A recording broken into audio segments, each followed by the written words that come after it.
ህዝቡ የገመተው ሌላ የሆነው ግን ሌላ። እውነት ሊደበድበው ነበር? ሁለቱም ከክስተቱ በኋላ በማህበራዊ ሚዲያ ገጾቻቸው የራሳቸውን ሀሳብ አስፍረዋል። ምን ነበር የተከሰተው? ቲክቶክ አዋርዱ ሽልማት ላይ አዶናይ የመኪናውን ቁልፍ በሚረከብበት ሰዓት አንድ ወጣት ለድብድብ የተዘጋጀ በሚመስል አኳኋን እየተንደረደረ ወደ መድረኩ ሮጠ።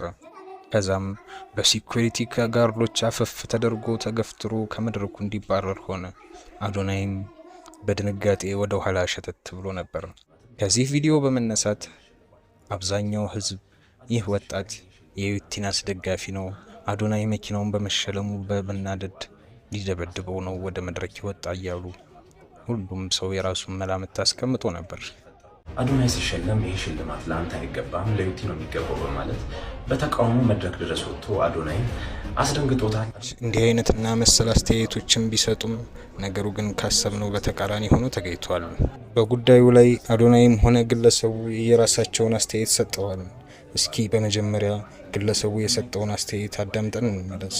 በትላንትናው ዕለት በቲክቶክ ክሬቲቭ አዋርድ መድረክ ላይ ምን ተፈጠረ የሚለው ነገር ግልጽ ላደርግላችሁ ነው የመጣሁት። በመጀመሪያ ደረጃ እኔ የአዶናይ ደጋፊ ነኝ። ሲሄድም ከቤትም ጀምሮ አዶናይን እየደገፍኩት ነው የሄድኩት። የእናታችንን የቅድስት ድንግል ማርያምን ስም ከፍ ከፍ ሲያደርግን በጣም ደስ ብሎኝ ነበረ በቦታው ላይ።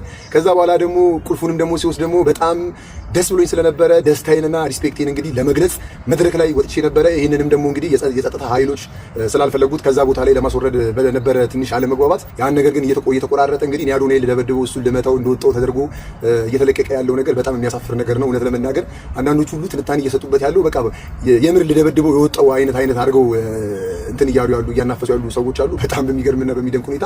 እኔ ግን አዶናይ ወንድሜ ነው፣ ምንም የሚያገናኝ ነገር የለም፣ ምንም አድርጎኝም የማያውቅም። ከዩቲናስ ጋር ደግሞ አያይዛችሁ ደግሞ የዩቲናስ ደጋፊ ነው እሱ ለዛ ነው ምናምን ለምትሉ ደግሞ ዩቲናስን ሲጀመር አግኝቻትም አላውቅም፣ ተገናኝተንም አናውቅም፣ አውርተንም አናውቅም። ዩቲናስ ማናትም አይደላችሁም፣ አውቃታለሁ ግን ምንም አይነት የለንም። ሞር እኔ ወደ አዶናይ ነው ማደለው፣ አዶናይ ነው መደግፈው። ሁሉም ሰው የፈለገውን የመደገፍ መብት አለው። እኔም ደግሞ አዶናይን ደግፍ ያለውኝ። ሌላው ደግሞ የሚገርማችሁ ነገር ከአዶናይ ጋር ኮላብ አድርገን አሪፍ ስራ ይዘንላችሁ እንደምንመጣ ምንም ጥርጥር የለኝም። ብቻት ይበላችሁ። አሁን ደግሞ አዶናይ ቲክቶክ አካውንቱ ስለተፈጠረው ሁኔታና ስለ ግለሰቡ አመጣጥ ሀሳቡን አስቀምጧል። እሱም ደግሞ አዳምጠን እንመለስ። አቡ የእሙ ወንድም ይባላል። ይህ የምትመለከቱት ገራሚ ወጣት ማለት ነው። መድረክ የመጣው ደግሞ ፍቅሩን ለመግለጽ እንጂ እኔን ለመምታት አይደለም ልነግራችሁ ፈልጋለሁ። የዛኔ ግን አላወቅኩትም ነበር፣ ምክንያቱም አይምሮ የት እንደነበር አላውቅም። በሽልማቱ ምክንያት በጣም ደስ ብሎኛል እየተናገርኩኝ ነበርና ከዛ ሴኩሪቲዎች ደግሞ በዛ ሲመጡ ምንድነው የተፈጠረው እኔ ግራ ገብቶኝ ነበረ። እና ወንድሜ በጣም ወድሃለሁ። ከዚህ በፊት ቪዲዮዎች ማይቻቸዋለሁ። ቴንክ ዩ ሶ ማች ፍቅርን ለመግለጽ እስከዚያን ያህል ስለሄድክ ማለት ነው። ተረድቻለሁ። በአካል እንገናኛለን። የፍቅር እንደሆነም እናሳያቸዋለን ማለት ነው። እወድሃለሁ። አይ ሆፕ ምንም ነገር አልሆንክም። አብዛኛው ህዝብ ሊደበድበው ነው የመጣ። ይህ ልጅ የዩቲናስ ደጋፊ ነው። አዶናይ መኪናውን በማሸነፉ ተናዶ ስሜታዊ ሆኖ እሱን ለመደብደብ ነው ወደ መድረክ የመጣው እያሉ ቢገልጹ፣ ነገር ግን እውነታው ከዚህ በተቃራኒ ሆኖ አግኝተነዋል። ከራሳቸው አንደበትም አረጋግጠውልናል። አዶናይ ለእኔ እየሮጠ የመጣው ፍቅሩን ሊገልጽልኝ ነበር።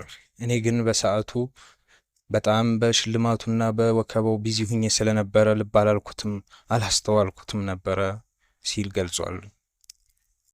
ወጣቱም በራሱ የቲክቶክ አካውንት እኔ የአዶናይ ደጋፊ ነኝ፣ ወደ መድረክ የመጣሁትም ደስ ብሎኝ ደስታዬን መቆጣጠር ስላቃተኝ ላቅፈውና አድናቆቴን ልገልጽለት ነበረ። ነገር ግን የሴኩሪቲ ጋርዶች ይህንን ነገር አልፈለጉትም። ለዛም ከመድረክ ገፍትረው አስወጥተውኛል። ልደበድበው አልነበር የሚመጣው ሲል ሀሳቡን ገልጿል። ከዚህ በኋላም በጣም በቅርቡ በሚባል ሁኔታ ከአዶናይ ጋር ኮላብ አድርገን በአሪፍ ቪዲዮ እንመጣላችኋለን፣ ጠብቁን ሲል መልእክቱን አስተላልፏል።